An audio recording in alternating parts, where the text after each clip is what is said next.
बीमारी को डॉक्टर के हवाले कर दें। इस दुनिया में दो तरह के लोग हैं। मान लीजिए दोनों को एक बीमारी है, मगर एक का ध्यान सुख पर होता है और वो संभावनाओं में जीते हैं, वो उम्मीदों में जीते हैं। उनका ध्यान उन सभी कारणों पर होता है जिनसे वो हमेशा खुश रहते हैं। और दूसरे किस्म के लोग, बीमारी वही है मगर उनका ध्यान बीमारी पर होता है, उनका ध्यान दर्द पर होता है और उससे आई मुसीबत पर होता है।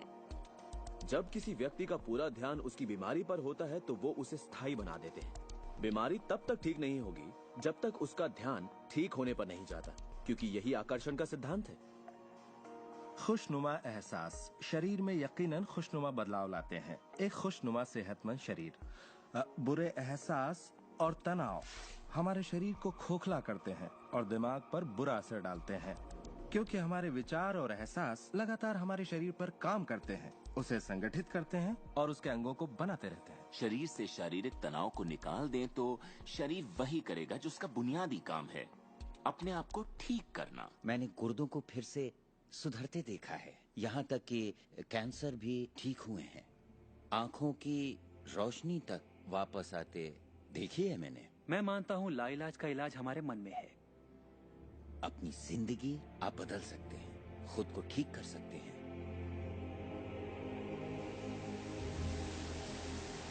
well, 10 मार्च 1981 का दिन मैं कभी नहीं भूल सकता।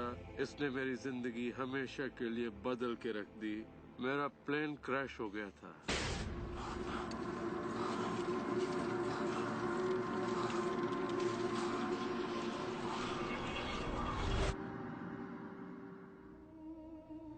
मुझे लकवे की हालत में अस्पताल लाया गया। मेरी रीढ़ की हड्डी कुचल गई थी, मेरे पहले और दूसरे सर्वाइकल वर्टिब्रे टूट चुके थे, मेरी निगलने की शक्ति नष्ट हो गई थी, मैं न खा सकता था न पी सकता था, मेरे फेफड़े नष्ट हो गए थे तो मैं सांस नहीं ले पाता था, मैं सिर्फ पलकें झपका सकता था। डॉक्टरों ने कह दिया था कि मैं जिंदगी भर बेजान सा रहूंगा, बस पलकें ही झपका सकूंगा।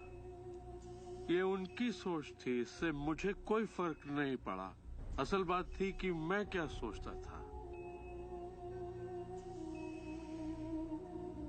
मैं अपने आप को एक नॉर्मल इंसान की तरह देखने लगा जो उस अस्पताल से चलकर निकलेगा।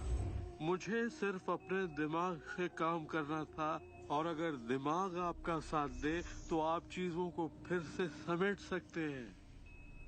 उन्होंने कहा मेरे फेफड़े बेकार हो चुके हैं और मैं फिर कभी खुद सांस नहीं ले पाऊंगा, लेकिन अंदर से एक आवाज मुझसे कहती रही, गहरी सांस लो, गहरी सांस लो।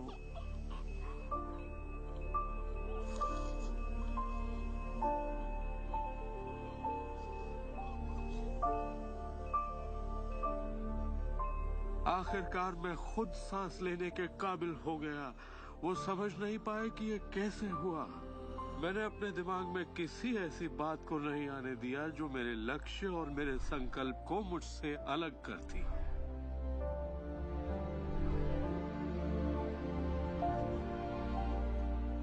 मैंने ठान लिया था कि मैं क्रिसमस के दिन अस्पताल से चलकर निकलूंगा। यही मेरा लक्ष्य था।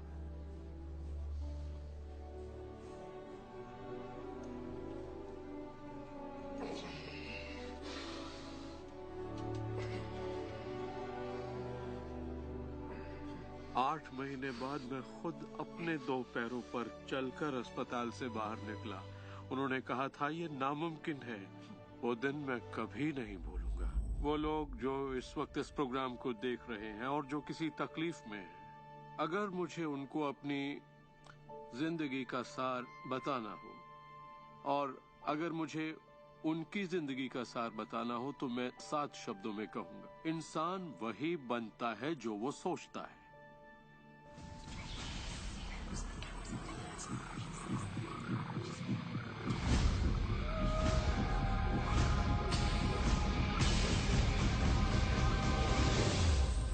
जब भी लोग अपनी पसंद की कोई भी चीज देखते हैं तो कहते हैं हाँ ये अच्छा है, मुझे ये चाहिए। लेकिन जब वो उन चीजों को देखते हैं जो वो नहीं चाहते, तब भी वो उसे उतनी ही ऊर्जा देते हैं। ये सोचते हुए कि वो उसे दबा देंगे, उसे खत्म कर देंगे, मिटा देंगे। हमारे समाज में हम लड़कर संतुष्ट हो जाते हैं, चाहे वो लड़ाई कैंसर के खिलाफ हो, गरीबी के खिलाफ हो, ड्रग्स के खिलाफ हो, आतंक के खिलाफ या फिर हिंसा के खिलाफ हो। हम हर उस चीज से लड़ते हैं जिसे हम नहीं चाहते। जिस चीज पर भी हम ध्यान लगाते हैं उसे बनाते हैं। मान लीजिए हम अपना गुस्सा युद्ध पर, झगड़े पर या तकलीफ पर निकाल रहे हैं, तो हम उसमें अपनी ऊर्जा जोड़ रहे हैं, खुद को उसमें झोंक रहे हैं। उससे सिर्फ प्रतिरोध ही पैदा होता है। जिसका आप विरोध करते हैं उसे आप दृढ़ता देते हैं। इसकी वजह यह है कि जब आप किसी चीज का विरोध करते हैं तो आप कहते हैं कि मुझे ये नहीं चाहिए क्योंकि मुझे इससे अच्छा नहीं लगता, तो आप उसी एहसास को व्यक्त करते हैं जो आपको अच्छा नहीं लगता, और इसी कारणवश वो बार बार आपकी ओर आता है। जंग की खिलाफत से जंग और बढ़ेगा, ड्रग्स की खिलाफत से और भी ज्यादा ड्रग्स बनेंगे, क्योंकि हमारा फोकस उस पर है जिसे हम नहीं चाहते। ये कहाँ की अक्लमंदी है कि हम समस्याओं में अपनी पूरी ऊर्जा झोंक दें, बजाय इसके कि हमारा ध्यान विश्वास, प्यार, सुख, समृद्धि, शिक्षा और शांति पर हो। मदर टेरेसा ने कहा था, मैं कभी युद्ध विरोधी रैली में नहीं जाऊंगी, अगर शांति की रैली हो तो मुझे बुलाइए। उन्होंने रहस्य को जाना और देखिए दुनिया को क्या देकर गई। तो अगर आप युद्ध विरोधी हैं तो शांति का पक्ष लीजिए। अगर आप भूख विरोधी हैं तो उनका पक्ष लीजिए जिनके पास खाने की कोई कमी नहीं। अगर आप किसी खास नेता के विरोधी हैं तो उसके विरोधी का पक्ष लीजिए। अक्सर इलेक्शन में वही नेता जीतता है जिसका लोग विरोध करते हैं, क्योंकि सबकी ऊर्जा, सबका ध्यान उसकी तरफ है।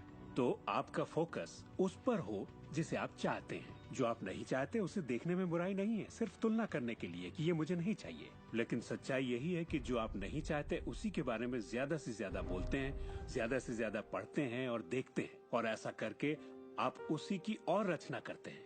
बहुत से लोग मुझसे कहते हैं, जेम्स मुझे जानकारी तो होनी चाहिए, जानकारी जरूर होनी चाहिए, मगर उसकी भरमार नहीं होनी चाहिए।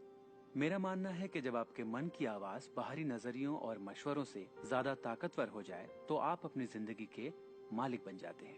पहले स्थिर होना सीखिए और आप जो नहीं चाहते हैं उससे अपना ध्यान हटा लीजिए और उससे जुड़ी अपनी सारी भावनाओं से भी। फिर अपना सारा फोकस उस पर ले आइए जो आप चाहते हैं। ऊर्जा वहीं बहती है जहां ध्यान जाता है। दुनिया को बदलना आपका काम नहीं है, ना ही लोगों को बदलना। आपका काम है सृष्टि के बहाव के साथ बहना और इस दुनिया में अपनी जिंदगी का भरपूर आनंद उठाना। एक सवाल जो शायद किसी के दिमाग में घूम रहा हो, भले ही वो सवाल आपके दिमाग में ना आया हो, और वो ये कि अगर सभी रहस्य का इस्तेमाल करते हैं और सभी सृष्टि को मेन्यू कार्ड की तरह समझते हैं तो क्या सारी चीजें खत्म नहीं हो जाएंगी? क्या सभी उस खजाने को लूटने के लिए दौड़ नहीं पड़ेंगे? इस रहस्य के उपदेशों की सबसे खूबसूरत बात यह है कि ये हम सभी के लिए पर्याप्त से बहुत ज्यादा है। एक झूठ फैला है जो मानवता के दिमाग में किसी वायरस की तरह काम करता है, और वो झूठ ये है कि दुनिया में पर्याप्त अच्छाई नहीं है, उसमें कमी है, उसकी सीमाएं हैं और वो हम सब के लिए पर्याप्त नहीं है। और इसी झूठ की वजह से लोग जीते हैं डर में, लालच में, कंजूसी में। और यही डर, लालच, कंजूसी और अभाव के विचार उनका एहसास बन जाते हैं। दुनिया तो जैसे किसी बुरे सपने में जी रही है। सच्चाई ये है कि अच्छाई पर्याप्त से कहीं ज्यादा है। पर्याप्त से कहीं ज्यादा रचनात्मक विचार हैं, कहीं ज्यादा शक्ति है, कहीं ज्यादा प्यार है, कहीं ज्यादा आनंद है। और ये सारी चीजें एक ऐसे दिमाग की उपज हैं जो जानता है अपनी अनंत प्रकृति के बारे में। हर महान उपदेशक जो पृथ्वी पर जन्मा है उसने यही कहा है कि जीवन को पूरे सुख और समृद्धि में जीना चाहिए। तो जब भी हमें लगता है कि संसाधन कम हो रहे हैं तो हम अपने लिए नए संसाधन ढूंढ लेते हैं। हम ऐसा सोचने लगते हैं कि अभाव है, क्योंकि हमारे चारों ओर जो कुछ भी है हमारे